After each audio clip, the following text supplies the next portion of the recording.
my name's Phil, and I'm doing this story for you about bringing back to life this old canoe stern motorboat.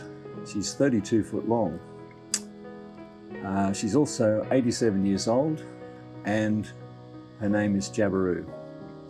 Up to now, the story so far, with 3 episodes, we've been taking it apart and getting it undercover and getting it here. So now, hopefully from now on, you'll see work being done on it. So I've done a fair bit so far, but all it looks like is that we've made more of a wreck of it than what we started with. So I hope you enjoy it. Since the last episode, a viewer, Kevin McGuinness, found a newspaper article from the 5th of July 1947 in the Newcastle Herald. It was about a robbery from the launch Jabiru at Carrington. It was heading from Sydney to Crowdy Bay for a fishing trip. That's a long sea journey for this little boat. I'd love to hear of more history if you know of any. There's another photo here I came across recently, posted by David Critchley on the Sydney Harbour History Facebook page. This is a postcard dated 1908, so while the boat is a lot older and the cabin is also from an earlier time, the hull shape is remarkably similar. In the meantime, I've started looking at other things to go forward with. One of the uncertainties of this boat as I found it is that a secondary plank has been fitted to both sides of the keel, and this overlays part of the garboard planks on each side. It could have been hiding something terrible, however, it wasn't very well sealed. I suspected that it might cover up a rotten section of planking, but after removal of these 2 cover planks, it was clear that there's no rot underneath, and they must have been in place to try and slow down leakage. Anyway, I've pulled those extra planks off to have a look. To ensure that I don't have this boat fall on me, mostly I'm working alone, I've built a heavy frame around the midships area so I can raise or lower the boat as needed without the possibility of it rolling over. This has worked very well, and it now feels quite safe to be under the boat and jacking it up. This frame also will allow me to later remove the main centre thwart without the chance of a major dimensional change in the boat. That is, I'll be able to hold the width of the boat to exactly what it is now. To begin work on the hull, I decided to remove the heavy layer of pitch from the outside of the underwater section to prepare it for fairing. After 3 days of burning off, I'm happy to say the planking is all in good condition, and it shows exactly which area of hull fastenings need to be tightened up. Notice I've got long gloves. That pitch is very hot. While the underside burning off was underway, I removed all of the copper sheathing from the underside of the stem and the keel. The timber in the deadwood and the keel all looks in good condition. You'll notice when you see various pictures of this boat that the planking has quite big gaps between it. I think that's because it's been out of the water for such a long time, so I don't expect that that'll change.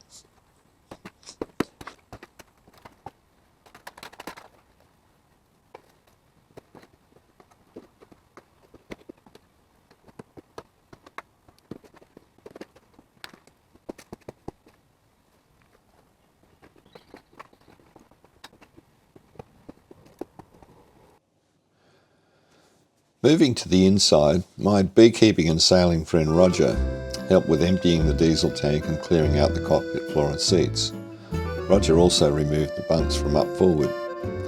The cabin soles bearers had to be removed to bring the propeller shaft forward enough to slide it out of the stern tube. So that was why I took the floor out at that time. The fuel tank was also taken out, so there will be access under the aft deck to countersink the bolt heads and refasten the floors. In relation to the hull, the worst thing I've found is that all the floors and stringers previously fitted are bolted through the hull using copper bolts fitted with stainless steel washers under the riveted heads. This has resulted in electrolysis causing some of the stainless steel washers to corrode quite badly. Even though it's my intention to use epoxy and glass on the hull, I'm still replacing the stainless steel washers with silicon bronze to prevent any possibility of further corrosion. It's also an opportunity to countersink the bolt heads a little to ensure a smooth hull surface.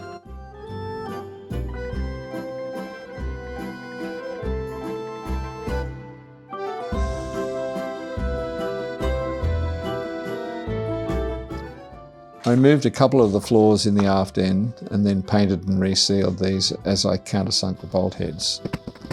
With others, I just knocked the bolts out, countersunk them and put them back in, and drilled some new holes so that water can flow down underneath the floor and get down to the bottom of the boat. The new silicon bronze washers were fitted under the heads, which were then riveted again. A dye was used to clean up the threads before the floors were fitted back into place. It may be because of repeated sanding and repainting over the years, but most of the fastenings in the top sides are standing proud from the surface. This means that almost every plank fastening in every rib will have to be punched and riveted again. In some cases, I'm going to take the roves off and clench the nails, and in other cases I'm going to clench the nails over the roves. It just depends on how much extra nail I've got to play with.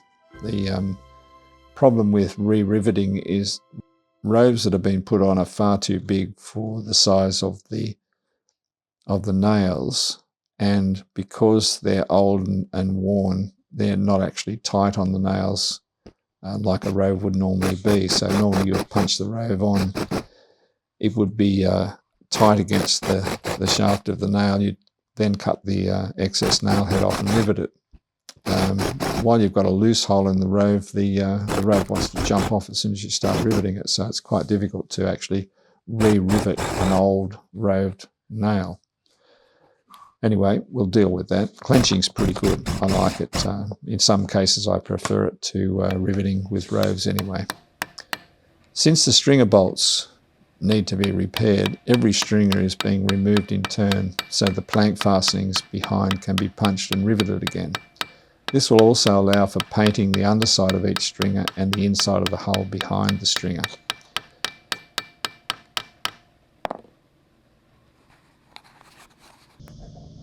In each stringer there's about 20 of these bolts. They all need to have the thread cleaned out. So rather than wind my die down, I made a little gadget to put to the end so I can just give them a wind down by hand. A little bit of lubricant, get the thread on, and then I can wind it down all the way to the bottom of the thread, cleaning everything out of it, and then wind it back off, which is a lot less labour intensive than a two-ended die.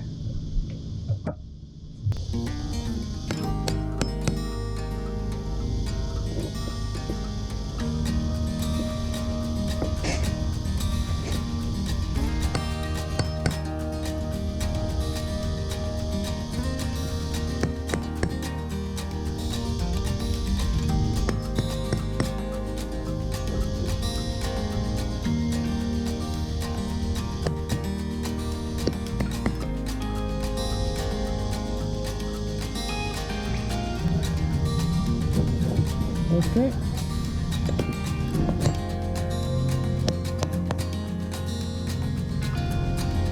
Yep.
one down.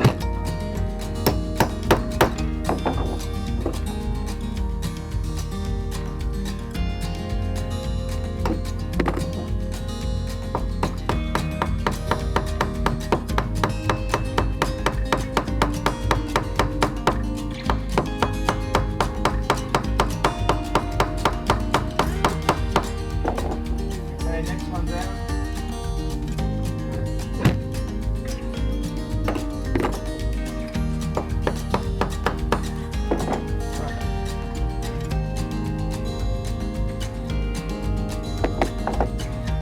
Just give it a bash in. Okay, I'll start riveting that one.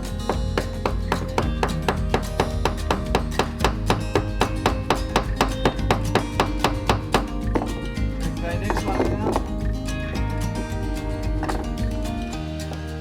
You want the next one down? See that one?